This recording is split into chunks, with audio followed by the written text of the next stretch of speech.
Hey everybody, it's KBR Sports, the best sports talk show of your 24-hour day. Coming to you on WODU Studios, the best in college radio.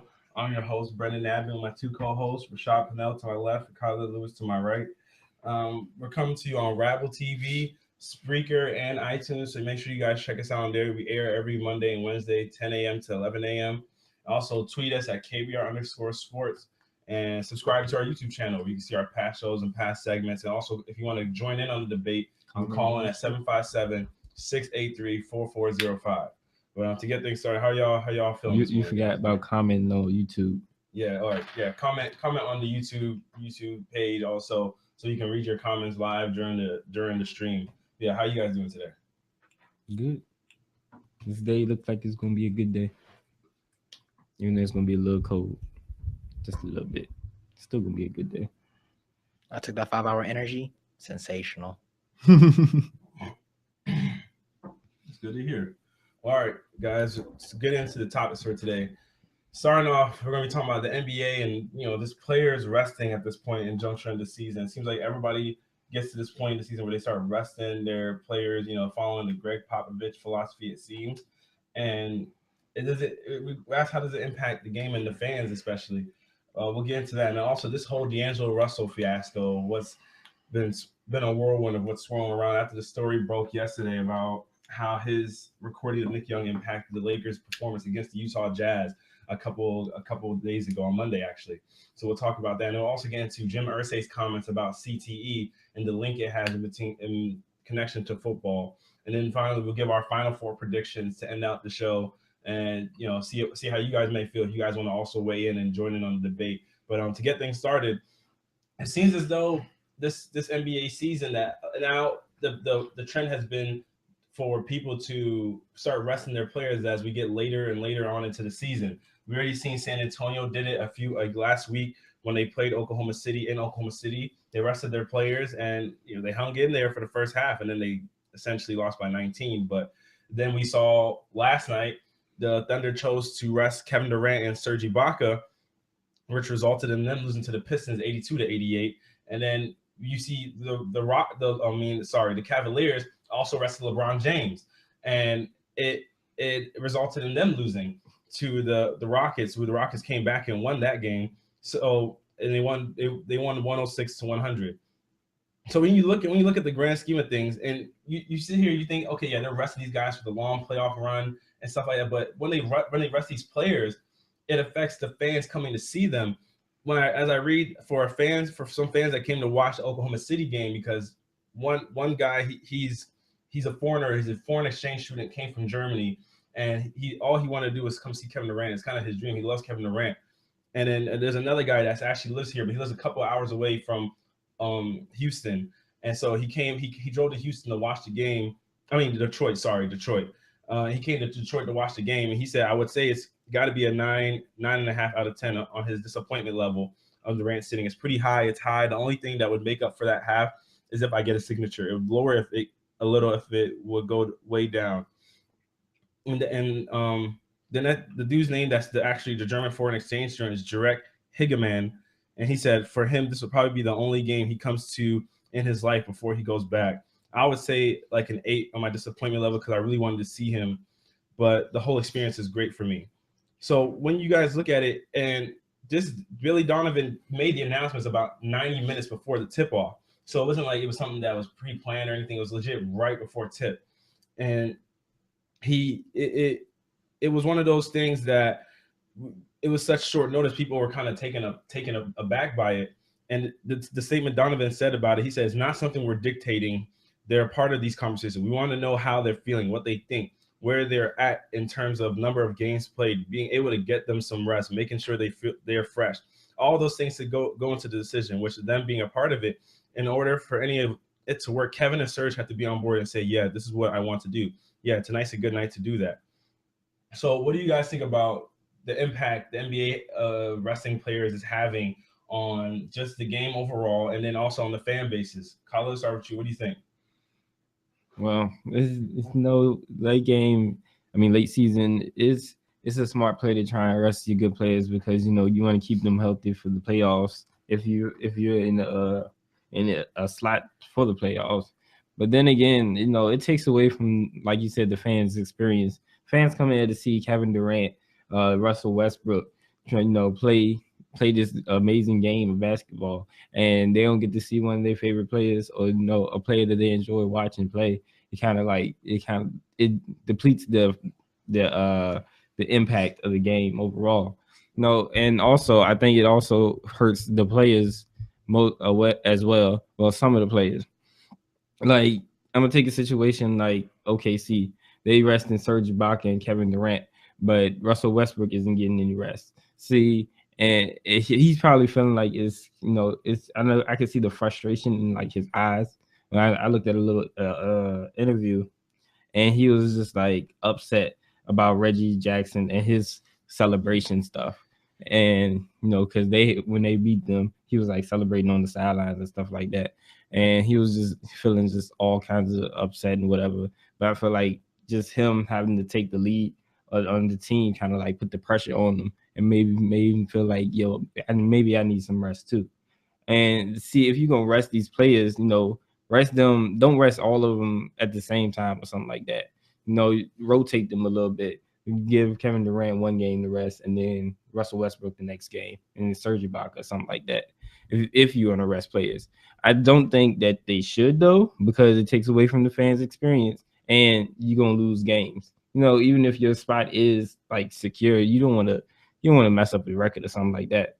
I know you're going to keep your players healthy and stuff like that, but just having those players on the court not only helps the overall morale of the team, it helps the fans' experience, and it'll get you a whole lot more ratings, airtime, merchandise, all that stuff like that, on the economic side of the thing. Okay, Rashad, what do you think? Shoot. Fans ain't gonna save a coach's job out here. If your team ain't well versed in the playoff, you go in hurt, you don't win a championship, you're out of there. You're gonna look at Scott Brooks. Think about the fan base Oklahoma City's bring in. Huge fan base. Can't win a championship, you're out of there. So still ain't won championship. So I look at it like, I'm doing what I need to do to win a championship. I care about the fans coming to see the game, but at the same time, the more fans in the stands ain't gonna make me win. It's unless you're at a certain place like Golden State where it's just crazy. But when I look at it, I'm just like, I'm more focused on my players, making sure they're ready going into the playoffs. It's playoff time. This is nothing new. You already know we're gonna rest players. I like it like when me and Brendan went to see Kobe play. If Kobe did rest and didn't play, I've been like, I'm disappointed. But it's not gonna like take away my experience to still be at a Lakers game. You know what I mean?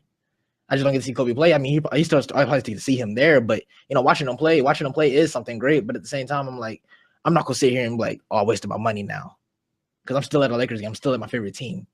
Like you have people who like players, we have players who also like people who like teams. I'm a Lakers fan, not just a Kobe fan. So regardless of Kobe played or not, I would have still got the the experience of being at a Lakers game. Okay, that's a good point you make about the fact that it doesn't save fans don't save a coach's job, and fans don't essentially, like, a coach has to coach for their job. Like, they're coaching to win games. Mm-hmm. But in that same sense, the fans kind of help you get to where you want to be. Mm-hmm. Because Golden State definitely does have the best home crowd there is. Yeah. But Oklahoma City isn't that far behind. Oklahoma City was the best home crowd a couple years ago. Yeah.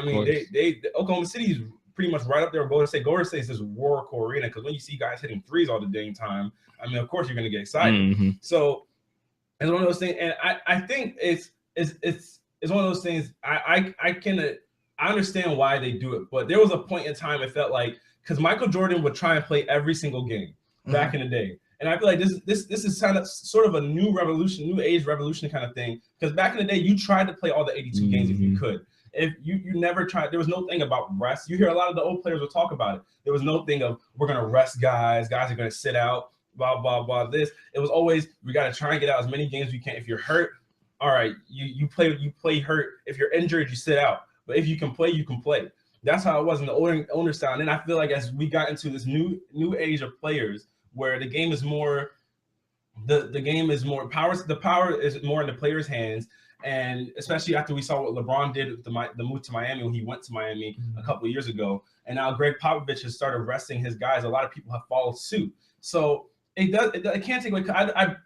Yes, as a Laker fan, you're seeing Kobe is an exciting thing, but when you can say, hey, I saw Kobe play once in my career, you can say that. Yeah. You know what I'm saying?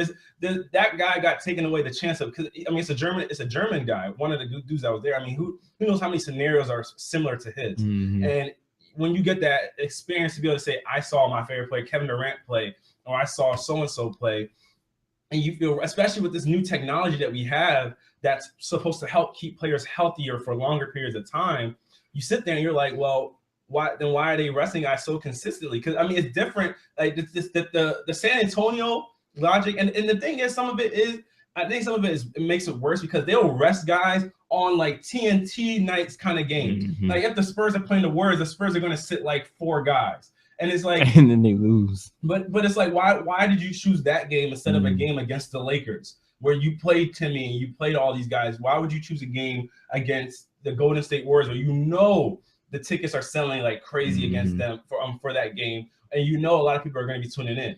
I guess that's kind of, you guys kind of see that. Can I say something? Yeah, go ahead.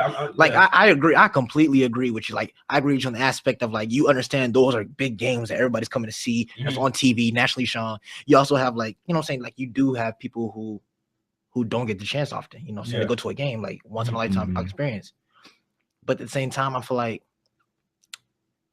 they're like, well, I didn't know he was going to be there, or I mean, I can't do nothing for him, or something like that. In a sense, wait, what do you mean? Like the German guy. How he's like, well, you know, I don't get the opportunity to come here again. I'm sure, like, well, he was like, well, I didn't know he was going to be at this game or something like that. You know what I'm saying? They don't like, you don't as an owner or a coach or anything, you don't really know who's going to, you know, be at your game. Like, I'm sure in their mind when they go to media, I'm sure they feel bad. Like, wow, I really wish I could have gave him this experience he wanted, but I didn't know. Something like that. I just felt like I had to do what's best for me.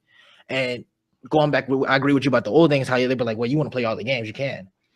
But at the same time, if you look at the team who did that, it was the team that was winning, right? It was the Bulls who constantly win championships. So when you come into it as like you follow what works for that team to win a championship. So when you see the Spurs now, you see what they win championships. This is what they do to win championships. We need to follow them now. They're the trendsetter right now. Kind of like the Bulls were the trendsetter back then. Like, we're gonna play all the games. We gotta make sure we're up to key. You know what I'm saying? Don't miss a game because, you know, shot might get off or something like that. But Pop is like, well, I'm winning championships by letting my players rest, make sure they're healthy in the playoffs. Yeah. So it's kind of like teams follow what goes on in the era. You're right. It's a copycat league. Yeah, exactly. That's why everybody wants to shoot threes now. It's a copycat league. Exactly. But so also to that point, because when you say that they don't know who's coming to the arena, but when you have to garner for any fan. I mean, you're hoping that your fan base is that widespread that, because I mean, think about, even if the guy wasn't from Germany, think about if I'm a guy that lives in Washington and I'm traveling to Los Angeles to watch, you're anticipating people are making those kind of commitments to watch you do this and that all the time. You know what I mean? That's kind paying all this money for a ticket. Yeah, because all favorite player, all the people that fill that stadium aren't all people of the local area. Yeah. Those are people coming from all over. You know, all the Golden State fans travel so well. Those are people that travel from everywhere, all over the place. So when you implement this method, because you're right, it's a copycat league. So when they see Greg Popovich doing it, and then they see how effective these guys are in the postseason. But see, to me, another thing is though, in terms of Greg Popovich doing it, the Spurs players are also older than a lot of the guys that are resting now. Yeah, like Kevin Durant's 28, 29. You know, Serge Ibaka is about the same age. Russell Westbrook's played every game of this season. I mean, he's just athletically a freak. Yeah. And when you see, now you're hearing them start talking about, oh, well, Golden State start resting guys. Stephen Curry's 28 years old. And Klay Thompson's 27, 28. These guys are all young guys. And so, but I mean, Golden State's going to go for the record. But yeah, they're going for the record. But at the same time, it's not really about your age, because anything can happen at any night. You don't want, because think about it. Think about that Paul George injury. No one would saw that coming. You'd be like, you know, young guy, nice stable bones, calcium good. But that can happen at the beginning of the season. That can happen at any point. But I mean, if you look at Pop, I mean, Pop rests people at the beginning of the season. But Pop always rests. But see, that's what I'm saying. Greg Pop. That's why I said beforehand. The Spurs are different just because they're older. Yeah, because when you're older, you're more prone to those injuries. When Kobe tore his Achilles, he was an older dude. Kobe was 35. Yeah. 35. So when you played all those minutes on Kobe, when Kobe was younger, he did that. He did that for all those terrible coaches that, you know, Lord knows, that came from Lakerland. He did that for those coaches, and he was fine. Yeah. But when you're older, your body can't take as much. You're gonna start feeling the wear and tear, and then eventually your body gives out. See, I do agree, but I mean, in the aspect of Pop always resting, because at the same time, Pop's always at the top of the conference most of the time. His spot's always secure at the time where he feel like, well, I mean, I can't go up or I can't go down. The way other teams are playing, so I'm stuck where I am in a sense. Because most of the times, where the Spurs are is where the Spurs going to be. Do you mind if I interject real quick? Yeah, go ahead. See, so then if they're at the top, then wouldn't that because for other teams that aren't at the top, right? Yeah. And if your position could possibly like right now, the Cavaliers, they wrestle LeBron James. Toronto's right on your butt for the first seed in the East. So you don't rest your best player. Yeah, you know what I'm saying? If it's one of those things that you're not even solidified in your spot, then why do you rest your Do you guy? feel like it's a confidence factor in the team though? Like think about the Spurs can win anywhere. They can. So I'm saying it's like honestly, home court really doesn't, in a sense, doesn't matter because they can easily take one of your home wins from you. Now you got to go there and take one from them. See, that's what's great about the Spurs. The Spurs is undefeated at home. The Warriors undefeated at home. You can easily go to team and take one of their wins from their home, but can they come easily do that to you? But see, you can rest in teams like that where they can drop and lose the home court advantage throughout the whole playoffs. See, sorry for interjecting on you like that. Well, Carl, you want to say something? No, go ahead. Go ahead. All right. So that's the only thing for me because the Spurs are. I'm putting the Spurs. Spurs is different. They're older. When you see guys like Oklahoma City and whatnot resting people, then what's the case for that? Because say if Oklahoma City played Cleveland in the finals, right? You want home court advantage against Cleveland. Yeah, you still want home court. So you rest your guys, and then Cleveland ends up having a better record than you. Then you have to go to Cleveland and win it. You don't know if you can do that. Oklahoma City hasn't shown that they can do that. So when the Spurs are a whole different thing because the Spurs resting is justified because you want Tim Duncan in them because they're older guys. But I feel like they've done it. I mean, it's not to the extent it is now. You rest in the beginning of the season extent type stuff. But I mean, the Spurs used to always, even when they were younger. I'm not gonna say because obviously we haven't watched them when they were. I can't sit here and say I clearly watched them when they were completely in their prime. Stuff like that. But for the times, for as much as I've been watching Spurs from like high school, middle school ish, they rested. It wasn't as significant as it is now, but they've always been a team that rested. There's always been with Pop's thing was always like, well, I need to make sure my guys are good because it's all about it winning a championship here. Now, yeah, go ahead, Colin. Go ahead. Also, I went to think like taking into effect a point about like positioning in like the playoffs. Even if your space is not secured and you're not playing you're not using your star players to play all your games, and you may drop down to fourth, you may have to play a team that's going to give you a run for your money, or that's going to keep you playing into like round 6, rather than playing a team that you can sweep easily and then have all that rest. But see, this is how I feel about that. At the same time, yeah, I do agree. Like you do games quicker by playing certain teams, and it's harder when you go through 7 games. It's harder, you're worn out for the next series. But the way I look at it, eventually you're gonna have to play that team regardless where you play them. If you want to make the finals, you got to go to that team regardless. But matchups get better. I mean, seeding gets better. Matchups are different. But at the same time, in the first round, you have the rest for the next team, and even if the team is if team is a good team, you'll still have that rest. Yeah, you'll have. Go ahead. No, sorry. I'll finish what you're saying. You'll have a week or so to rest, so it's gonna give you that time to not only prepare for. It's not only time for you to relax and get your rest up. It's also a time for you to prepare for that next team. But see, I don't think a lot of teams. Me personally, I don't think a lot of teams need that rest because a lot of these teams aren't as consistent as like the Warriors and stuff like that. Where you can stop playing, get in the basketball flow. Because we've seen teams who sweep somebody and then come out the next game and get blown out just because they haven't played basketball in a week against in a competitive aspect. You know what I'm saying? You still practice and everything. You still everything, but it's not the same speed as a game. And we come out when I see that team that just came out that series is still still in that mode, even though they're more worn out. You've seen some of them get big wins in the first game. And then that's when they flip the switch back on. So then why would a team like Oklahoma City rest? Why would you rest now? And then later on in the playoffs, if you're talking about that same rest could also hamper that team. Yeah. And also in the West. Well, no, Western Conference, that's I'll go my fault. In the Western Conference, when you see like if you rest, that could be the difference between you. Oklahoma City plays better against San Antonio than they do against Golden State. Yeah. So that can be the difference between who you play in that next round. If Oklahoma City fell to 4th, they might be more likely to play Golden State. And I think they actually would play Golden State right now. Whereas where they're seeded right now, they play. Actually, no, I think right now they might be seeded to play Golden State in the second round. Golden State will play 8th, and then I don't care. Second, third. Yeah, but wherever your seeding lies, it could put you against a possible opponent that you want to match up against. Just like if Cleveland is to play right now, 8th is what? 8th is Detroit. So Cleveland would play 8th right now, who is Detroit. But then if you go to 7th, I believe is either Celtics.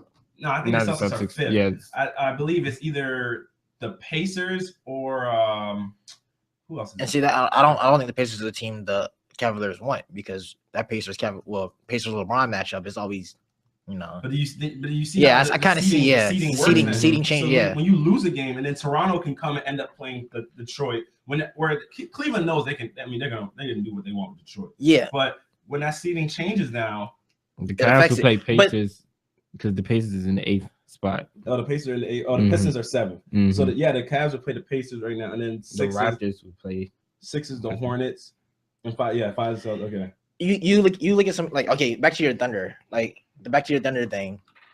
You look at that team. Your mega stars are injury prone players now. Like, yeah, I mean, Russell Westbrook playing the whole season, you know, been good. But ever since his freak injury happened to his knee, he's been kind of, you know, wishy-washy with injuries. Kevin Durant's been wishy-washy with injury. And you still have, when you lose one of those players, how big of an impact it makes on your team. And certain coaches and certain owners fear that. They fear going into playoffs. Like, we can't lose this guy. We can take a couple of losses. We can change the matchup as long as we have them in the playoffs.